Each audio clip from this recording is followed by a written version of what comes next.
So let's talk about one of the most frightening and terrifying flicks of the early 80s that is.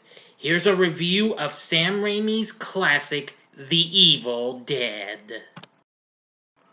Big D's Entertainment Rankings and Reviews.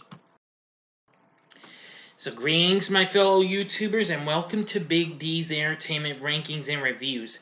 My name is Doyle, better known to y'all as the Big D, and this time around I bring to you a review of The Evil Dead. Originally from 1981, but did get released bigger in 1982.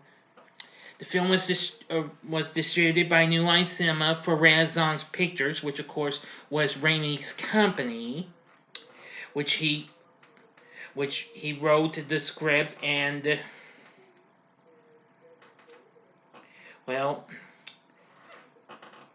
was also executive producer for, along with Bruce Campbell, a good friend of his who's in this movie. Robert Tappert is the producer of the film. Anyway, this film was originally released as Book of the Dead. The film focuses on 5 college students vacationing in an isolated cabin in a remote wooded area. After they find an audio tape that, when played, releases a legion of demons and spirits, and 4 members of the group suffer from demonic possession, forcing the 5th, our hero Ash Williams, to survive the resulting gory mayhem. Now, actually, this kind of gave interest to this after Raimi directed the short film Within the Woods. Now, he and Mr. Raimi and Mr. Campbell grew up together and had been friends from an early age. They made several low-budget Super 8mm film projects together. Some of them were comedies, but however, there were lots of others. Anyway, this was really something. So, anyway, and Ash Williams, the character Campbell plays, is also considered to be a pop culture phenomenon. Of course, this would also be the film that would eventually put Mr. Raimi on the map, and of course, he would go on to direct the Dark Man. Well, not the trilogy, but he was involved in producing them, though, in producing the direct-to-video second and third ones, as well as directing the original Spider-Man trilogy. So, let's begin our story. 5 Michigan State University students, Ash Williams, along with his girlfriend Linda, his sister Cheryl, and their friend Scott, and Scott's girlfriend Shelley, vacation in an isolated cabin in rural Tennessee, which is where I'm pretty sure this was mostly filmed in. I know some of it was also shot in Michigan. But anyway, approaching the cabin, the group notices the porch swing move on its own but suddenly stop as Scott grabs the doorknob. While Cheryl draws a picture of a clock, it stops and she hears a faint, demonic voice tell her to join us.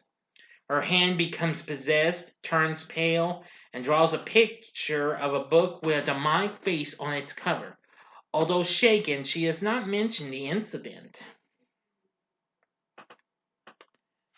When the cellar trapdoor flies open during dinner, Shelley, Linda, and Cheryl remain upstairs as Ash and Scott investigate.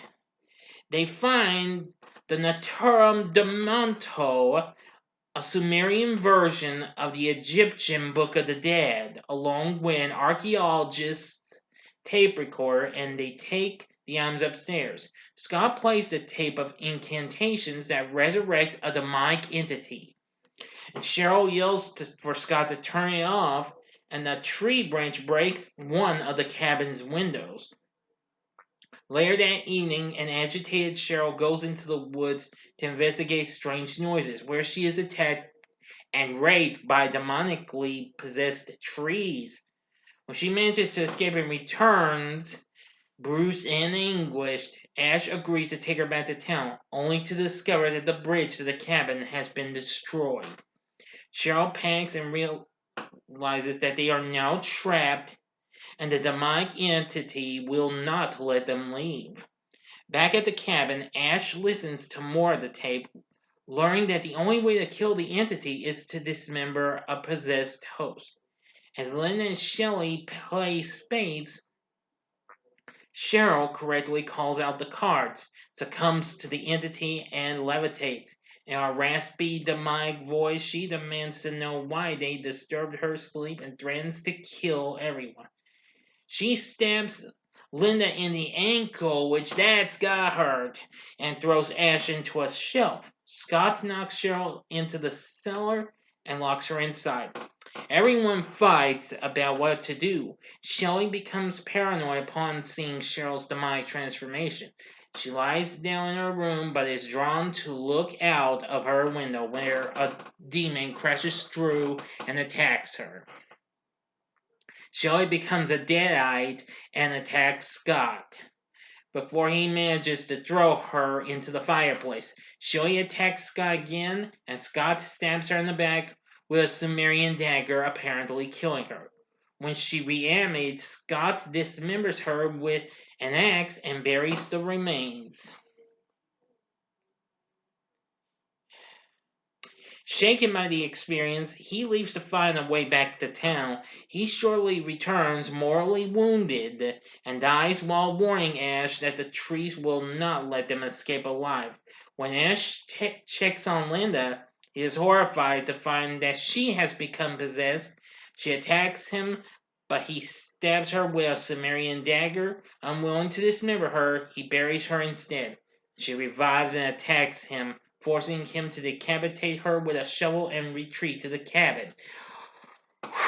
Okay, now I'm going to get to the last act of this movie. Or should I say, the ending to this movie, okay? So you got 5 seconds to stop this video, go to the description box below, and fast forward to the time below in order to avoid any spoilers. Enough said, here we go.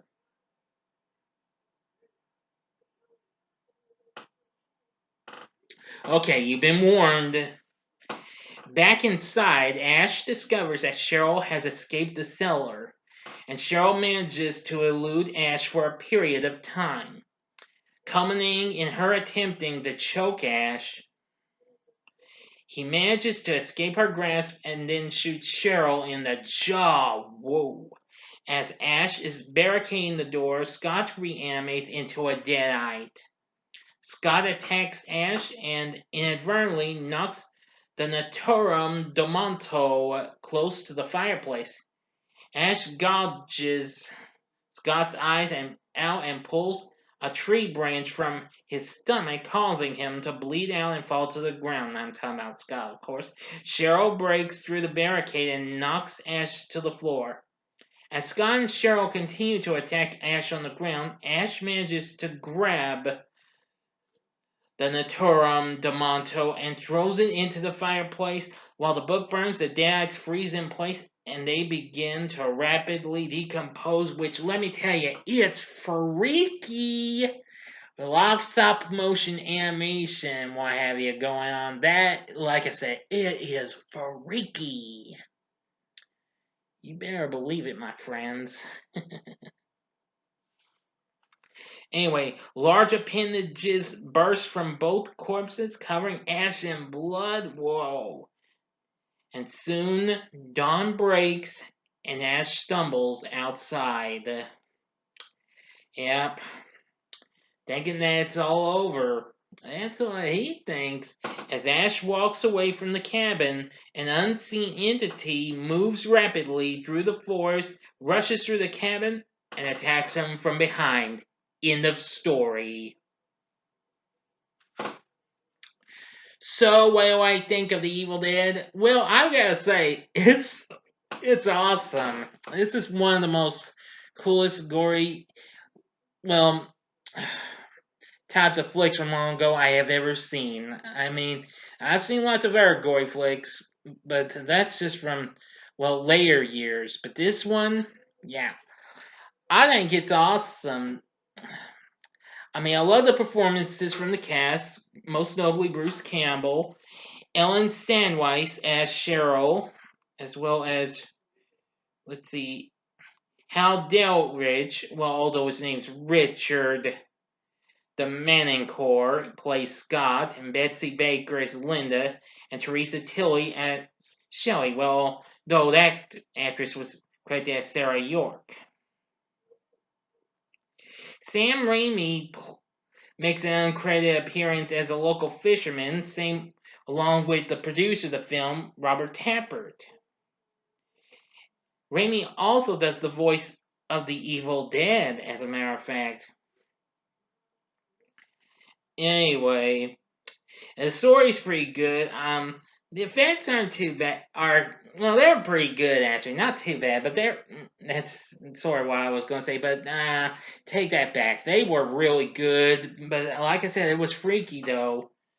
Joe Ludica's score was pretty good, but I gotta tell you, I actually agree with what legendary author Stephen King says about it. It was the most ferociously original horror film of the year. Of course, the year it came out, but hey, I was too young at that time. I was only, well, one when this originally premiered at the Redford Theater, and then two the following year when it officially came out. Duh. Anyway,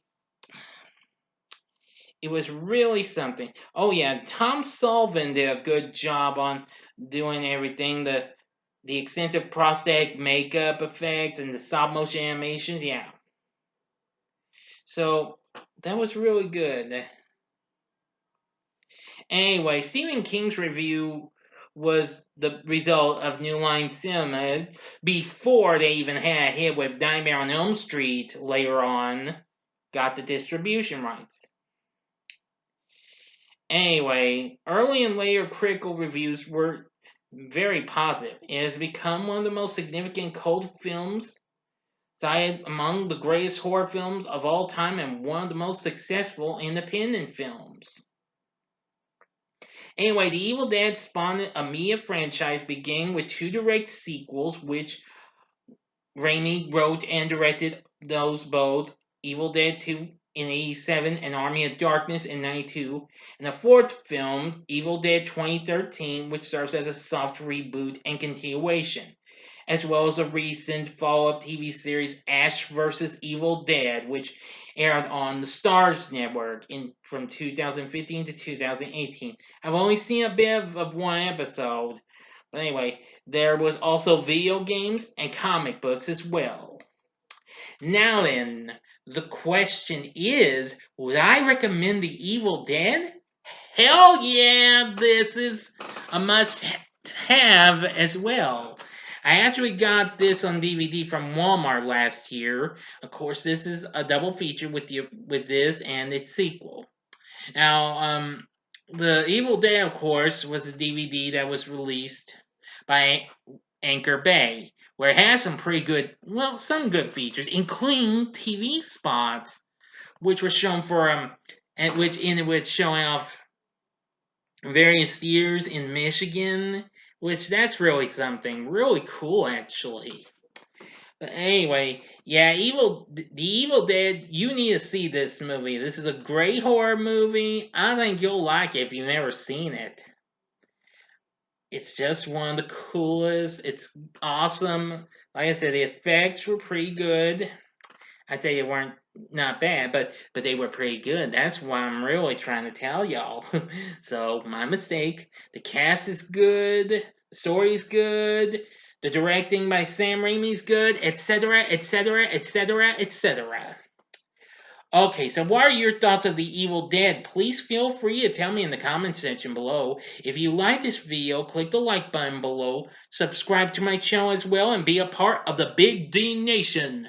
Join me next time when I bring to you a review of Evil Dead 2. Thanks for watching. If you like this, see these other reviews in the upper left-hand corner is my previous review of Slumber Party Massacre 2, And here are some bonus, and here's some others. If you want some Stephen King, go to the upper right hand corner. Since he gave a good review on this, go to the upper right hand corner for my review of the first adaptation of King's popular story, Pet Cemetery, which I did last year. Look for a review of Pet Cemetery 2 coming up real soon this month. And then finally, the bottom left hand corner, if you want some more Sam Raimi, see my review of Darkman, which I did a couple of months ago. And the bottom right hand corner is the button you can click to subscribe. If you like rankings and reviews on movies, TV, music, video games, etc., then I'm your guy. Thanks for watching, everyone. Until next time, I'm the Big D saying see ya.